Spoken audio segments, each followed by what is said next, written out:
गिरा अलिनि मुख पंकज रोकी, प्रकट न लाज निशा अवलोकी। लोचन जलु रह लोचन कोना, जैसे परम कृपन कर सोना। भगवान श्री राम की कथा का वाचन पूज्य बापू श्री चिन्मयानंद जी द्वारा माहेश्वरी धर्मशाला मंदसौर में लगातार किया जा रहा है और कथा का रसपान करने के लिए दूर दूर से श्रद्धालु आकर कथा को सुन रहे हैं, आत्मसात कर रहे हैं। आज मैं आपको इस पवित्र कथा के पांडाल में लिए चलता हूं, जहां आप भी इस कथा का रसपान करके अपने आप को धन्य महसूस करेंगे। तो चलिए आइए हम बापू श्री चिन्मयानंद जी के श्रीमुख से इस पवित्र कथा का रसपान करने के लिए माहेश्वरी धर्मशाला के इस पांडाल में चलते हैं।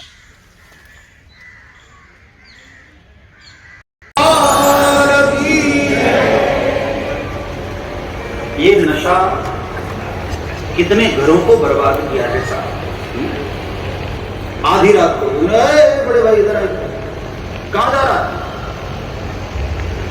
बोले क्या बताऊं, मेरे सिर में बहुत दर्द हो रहा है, सो नहीं पा रहा हूं।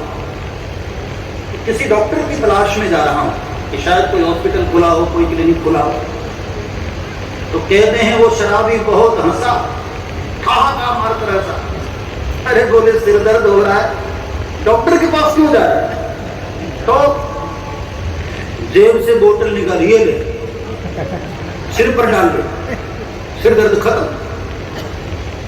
मैंने कहा भैया क्यों मजाक करते हो, ये शराब की बोतल से सिर दर्द खत्म? अरे बोले गारंटी है हमारी, इस बोतल ने हमारा परिवार खत्म कर दिया, हमारा सारा धन खत्म कर दिया, जीवन खत्म कर दिया, तो क्या तेरा सिर दर्द नहीं खत्म करेगा? काल कर दोगे। नशे में बोला, लेकिन बात बड़ी कीमती बोला। इस नशे ने कितने घरों को बर्बाद किया है। हाँ? तो एक तो नशा और दूसरा मांसाहार। अब नशा है तो इसका मतलब है मांसाहार भी हमने संकल्प किया है, गलत अर्थ न करना। कोई भी नशा, मांसाहार करना भी एक नशा, तो हमको मांसाहार भी नहीं लेना। अच्छा, कई लोग कहते हैं कि महाराज अंडे में बड़ा प्रोटीन होता है, ताकत होती है, हाँ मांस में ज्यादा ताकत होती है। भाई मैं मेडिकल का छात्र तो नहीं रहा, लेकिन अपनी सीधी सादी भाषा में भी आपको मैं कहूं, यदि अंडे में मांस में ज्यादा ताकत है तो बिल्ली हाथी क्यों नहीं हो गई? हाँ, बिल्ली जिंदगी भर चूहा खाती है, हाथी क्यों नहीं हो गई? और हाथी बेचारा शुद्ध शाकाहारी होता है, लेकिन सिंह भी सामने आ जाए तो उसको पछाड़ करके रख देती है। ये तुम लोगों को मूर्ख बनाया गया कि संडे हो या मंडे रोज खाओ अंडे। ये अंग्रेजों की मानसिकता, गुलामी है। क्यों नहीं समझते हो भारत के लोग? ये तुम लोगों को धर्म भ्रष्ट करने के लिए कहा गया। कहां आयुर्वेद में कहा गया कि अंडे खाओ? हाँ? और हमारी आयुर्वेद से ये दुनिया के लोग एलोपैथी बनाए, क्या क्या बनाए, और बाद में वही लोग आकर के अंडे और मांस खिला करके हमको बीमार करते हैं और बाद में बड़े बड़े हॉस्पिटल बनाते हैं। कृपया भारत के वासियों जागो, ना गलत चीजें हम खाएंगे ना बीमार पड़ेंगे। अरे तुम्हारा पेट है कि कब्रिस्तान है साहब? हाँ, अपने पेट को कब्रिस्तान बनाए जाते हैं। गांधी जी की कहीं एक पंक्ति मैंने पढ़ी थी कि धोखे से बचपन में उन्होंने बकरी का मांस किसी ने खिला दिया, तो कहते हैं पूरी रात गांधी बापू को पेट में बकरी चिल्लाती हुई दिखाई, बकरी चिल्ला रही। कृपया मेरी सभी को प्रार्थना है, यंग जनरेशन को भी मेरी विशेष प्रार्थना है कि इन विदेशियों के बहकावे में मत आओ, इन लोगों के बहकावे में मत आओ। अपना शुद्ध सात्विक आहार लो, बॉडी भी तुम्हारी सुंदर रहेगी, चेहरा भी तुम्हारा सुंदर रहेगा और मन मस्तिष्क भी तुम्हारा सुंदर रहेगा।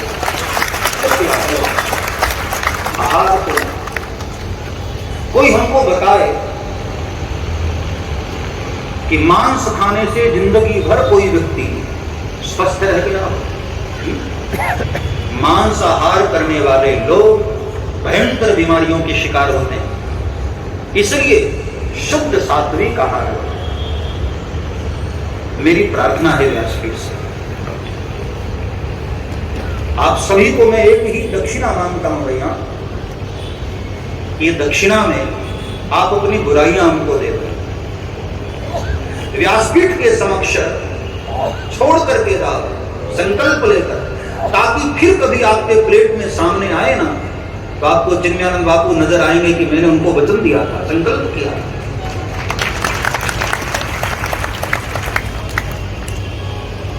जहां सत्य अहिंसा और धर्म का लगता पग पग तेरा, भारत देश मेरा, भारत देश मेरा। जहां सत्य अहिंसा और धर्म का लगता पग पग तेरा, भारत देश मेरा, भारत देश मेरा।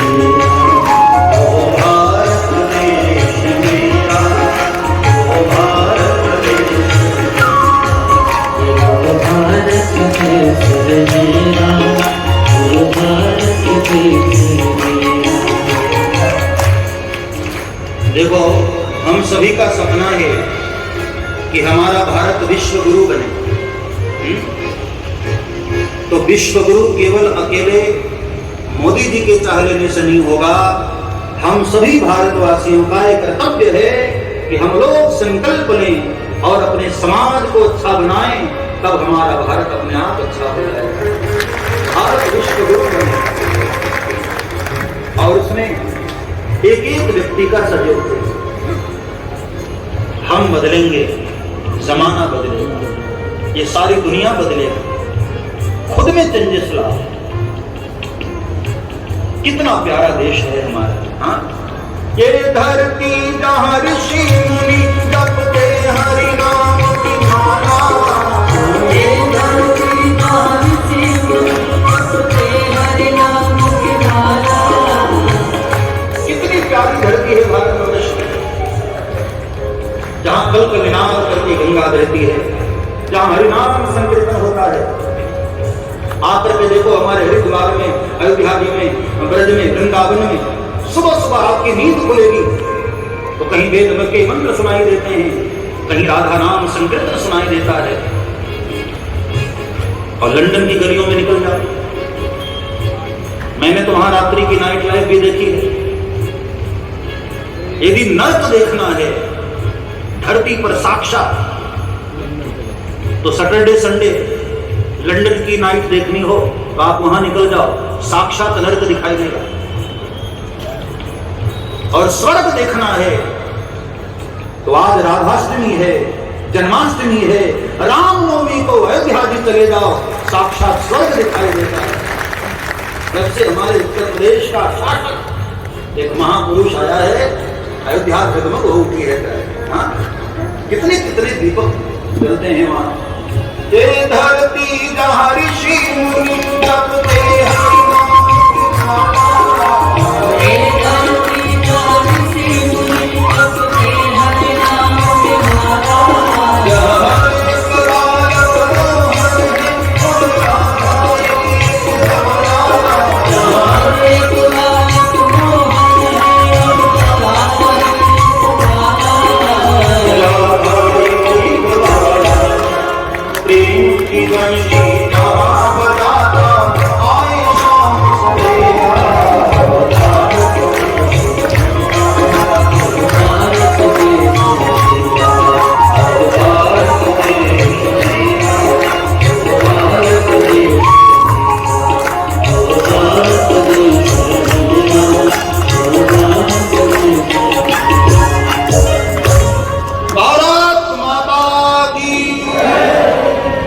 सभी भारतवासी हैं और अपने तप से भारत को भारत बनाना है,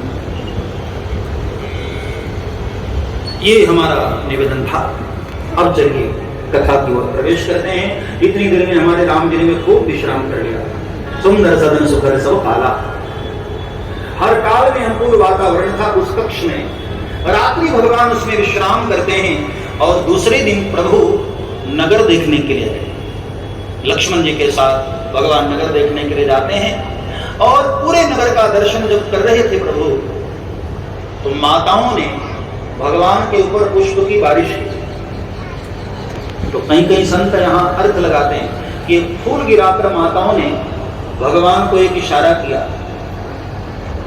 माताओं ने मानो कहा होगा, ओ सांवले सरकार, आप नगर देखने के बहाने किसी और को देखना चाहते हैं ना? दुनिया भले में समझे, लेकिन महाराज हम जानते हैं आपके दिल की बात। लेकिन जिनको देखना चाहते हैं आप, वो यहां नहीं दिखाई देंगे। फूल गिराकर इशारा किया कि कल फूल वाले बगीचे में आ जाना, वहां दिखेंगे। भगवान मुस्कुराए, समझ गए और दूसरे दिन गुरुदेव के पूजा का अवसर जानकर भगवान फूल लेने के बहाने बगीचे में गए। बिल्कुल संक्षिप्त में जरा दर्शन करा रहा हूं आपको। बगीचे के द्वार पर माली खड़ा था। अंदर सीधे ही जाने लगे लक्ष्मण। प्रभु ने कहा, लखन जरा माली को पूछ लो।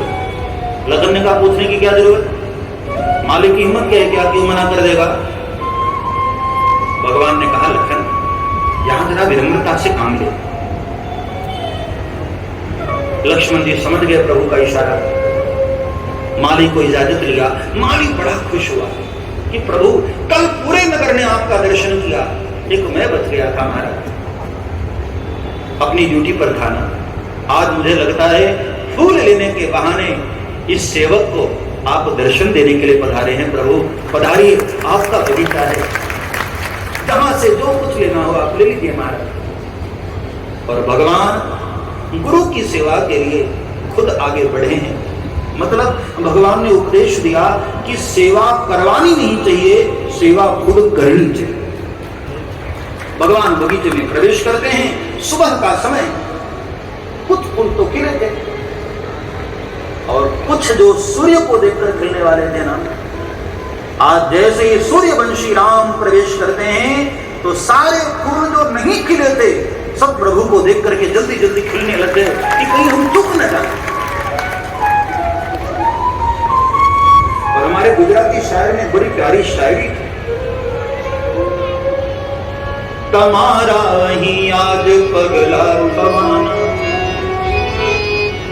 ચમનમાં બધાને ખબર થઈ ગઈ છે કે તમારા અહીં આજ પગલા થવાના।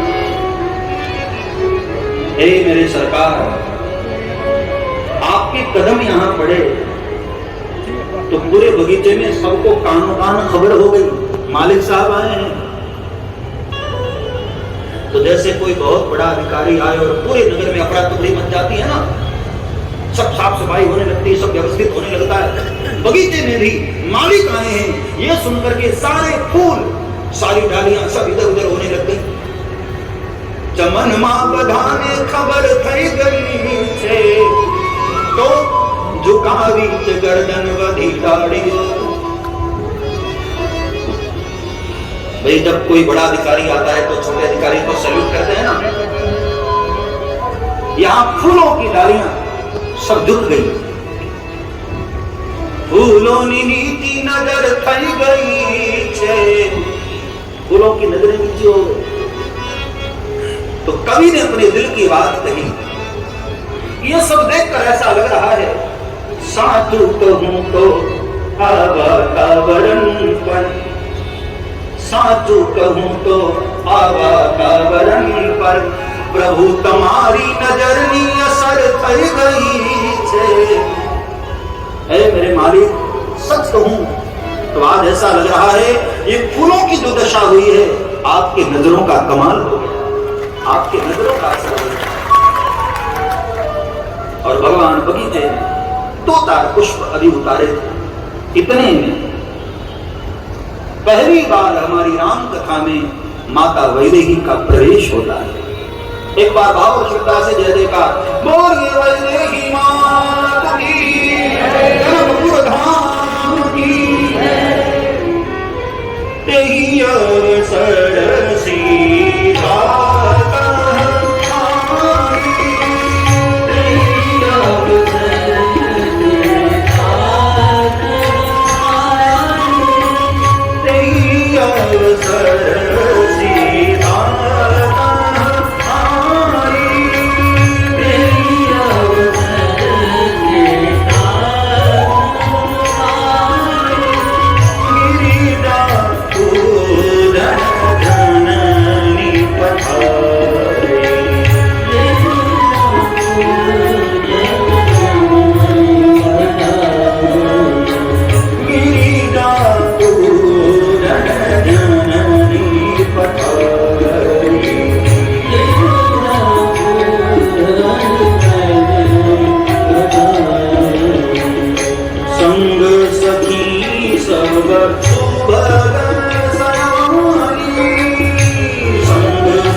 बगीचे में उसी समय सियादों का प्रवेश।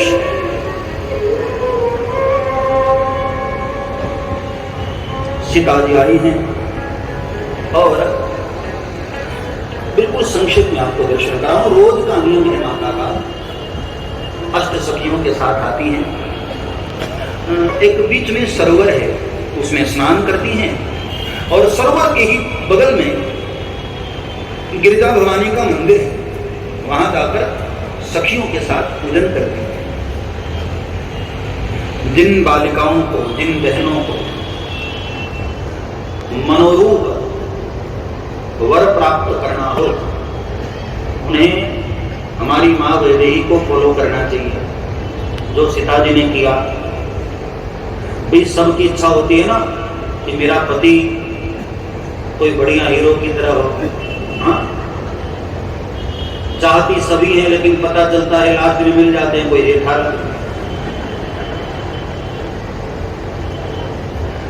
तो जिन बहनों को अच्छे पति की कामना है, सीता जी को उनको फॉलो करना चाहिए। कोई देखो अच्छी पत्नी मिल जाए या अच्छा पति मिल जाए तो जीवन हमारा स्वर्गमय हो जाता है। कोई अच्छी जोड़ी यदि है तो दोनों मिलकर भगवान का भजन करते हैं, हाँ? और अच्छी जोड़ी नहीं मिल पाई तो माताएं पता चलता है चरणामृत की प्रेमी होती है और पति देवता वीर के प्रेमी होते हैं। बड़ा अलग अलग रास्ता हो जाता है। तो हमारी जो कुमारी बहनें हैं, सीता जी के पद चिन्हों पर चलना चाहिए। नित्य उनको पार्वती माँ की पूजा करनी चाहिए। अपने अष्ट सखियों के साथ माँ वैदेही मंदिर में गई हैं और बड़े भाव से नित्य उनका नियम है, स्नान करके गिरिजा भवानी के मंदिर में जाती हैं और बड़े भाव से पूजन करके माँ की स्तुति करती है। रोज की तरह आज भी आई और स्नान करके पूजन करने गई। तब एक सखी ऐसी थी, पूजन में मन नहीं लगा, तो वो सखी बगीचे में घूमने चले गई और उसी सखी ने ते दो बंधु दिलों के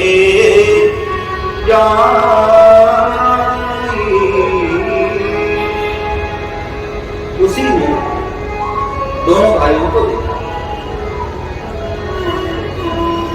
जैसे ही राम लक्ष्मण पर नजर गई, देखती रह गई सखी, इतने सुंदर, सीता जी की याद आई। उस सखी ने सोचा ये मेरे सीता के योग्य हैं, और फिर तो प्रेम दिवस बाहुरी हो गई। भागती हुई सीता जी के पास आई और कहा, वैदेही छोड़ गौरी का पूजन, चल हमारे साथ। सीता जी ने कहा, कहां? अरे तू बहुत किस्मत वाली है वैदेही, कल जो हमारे नगर में आए थे ना, सारे नगर ने दर्शन किया था, तू बच गई थी। आज तेरे भाग्य से बगीचे में आ गए हैं वो।